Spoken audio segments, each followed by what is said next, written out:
Parece que você não está se importando com a minha situação. Eu já te mandei muitas cartas e não recebi nenhuma resposta. Essas são as palavras de um escravo siciliano que implorava para que a irmã fizesse alguma coisa para resgatá-lo. É o dia 15 de abril de 1596 e Giuseppe Santizza é um dos escravos capturados por corsários muçulmanos e levados em correntes para Túnise.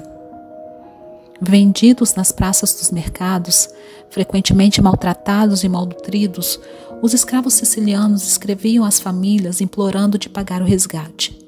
As cartas desses capturados são um extraordinário testemunho e se encontram nos arquivos da Confraternidade para a Redenção dos Cativos, onde hoje fica a Igreja da Redenção dos Cativos em Nápoles, a instituição que se ocupava de recolher dinheiro para o resgate através de doações e esmolas em um emaranhado de trocas financeiras que engordavam mercantes, banqueiros e intermediários.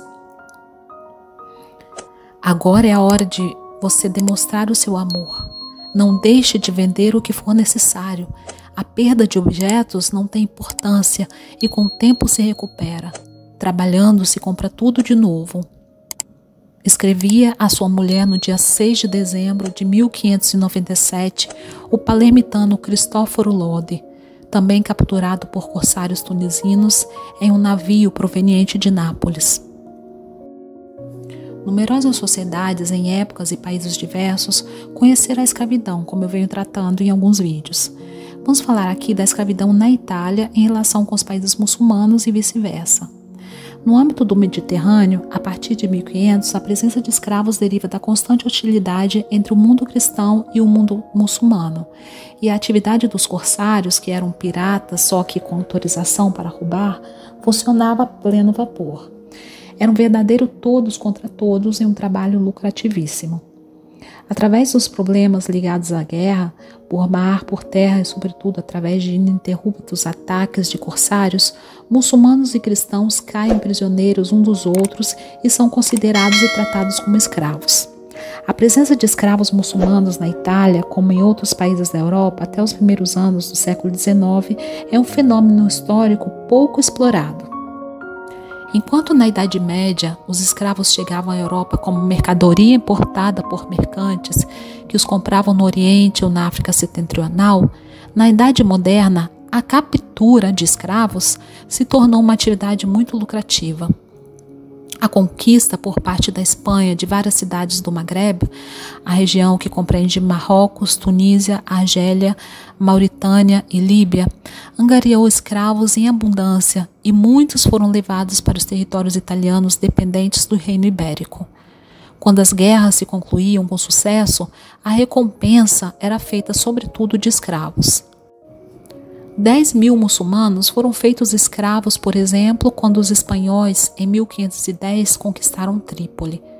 Em 1571, na vitória de Lepanto, só Veneza levou 1.223 escravos. O Papa ficou com 558.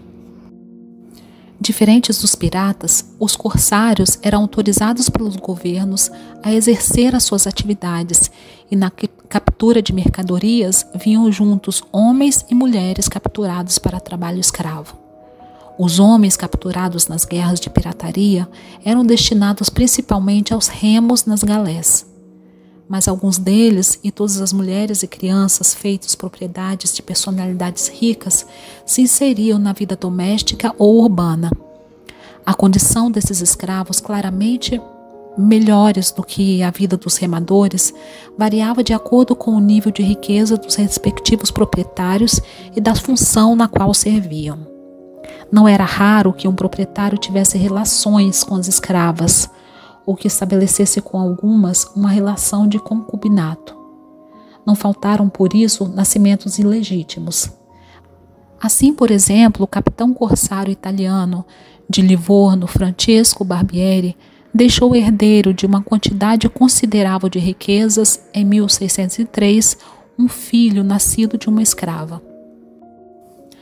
Através das fontes, conhecemos melhor as condições de vida e as características dos muçulmanos empregados nas galés do que as dos escravos inseridos na vida doméstica ou urbana. Sabemos assim, por precisas listas de nomes dos remadores de galés, com indicações do país de origem, da idade, etc., que no século XVI os turcos propriamente ditos prevaleciam em número de escravos em confronto aos muçulmanos provenientes da África mediterrânea. Mas a partir do século XVII aumentou o número de africanos da zona do Maghreb, principalmente provenientes do Marrocos, da Tunísia, Argélia e Líbia.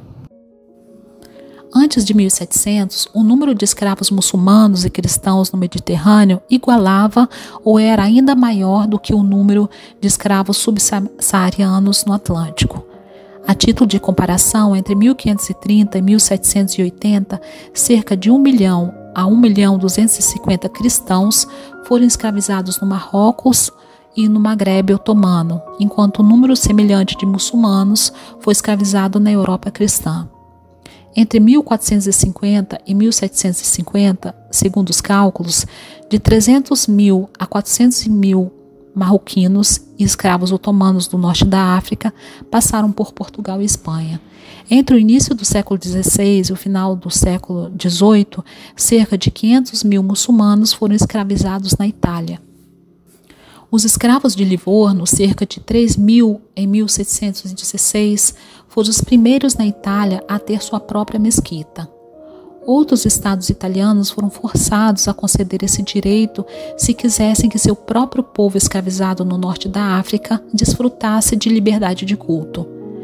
Grandes comunidades de escravos tinham um líder eleito chamado pelos italianos de papasso.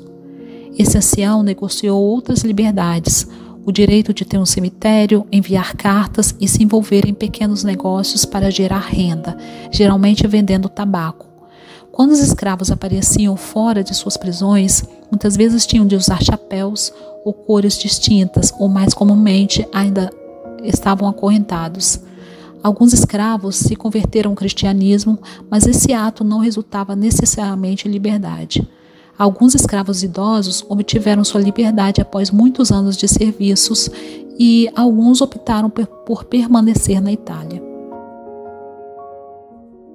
Em Livorno, Gênova e Civitavecchia, um certo número de escravos pôde obter, mediante o pagamento de uma taxa, uma certa liberdade e exercitar por conta própria várias atividades como barbeiros, venda de tabaco e vinhos e gêneros alimentícios.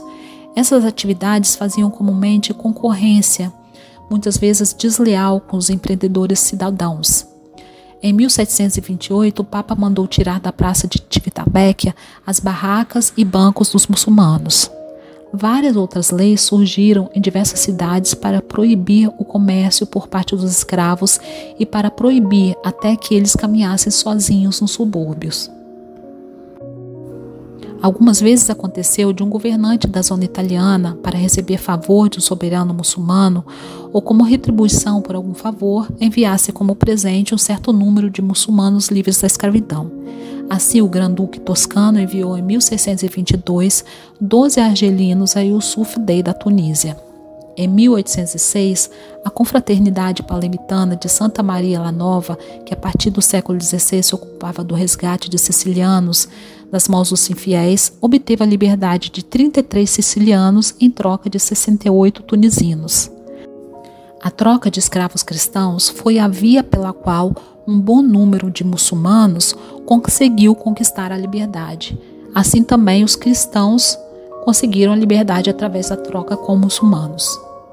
Embora esse vídeo não seja exaustivo e trate somente e brevemente do caso italiano em relação ao mundo muçulmano, os documentos indicam que a mesma sorte cabia às pessoas capturadas de outros países europeus e se estendia assim por todo o Mediterrâneo e pelo Atlântico. Para concluir, o escravo não era um luxo aristocrático, mas uma parte da força-trabalho em todos os setores da economia na Idade Moderna. E não interessou somente os reinos ibéricos, mas foi utilizado tanto nas outras monarquias europeias quanto nos reinos muçulmanos.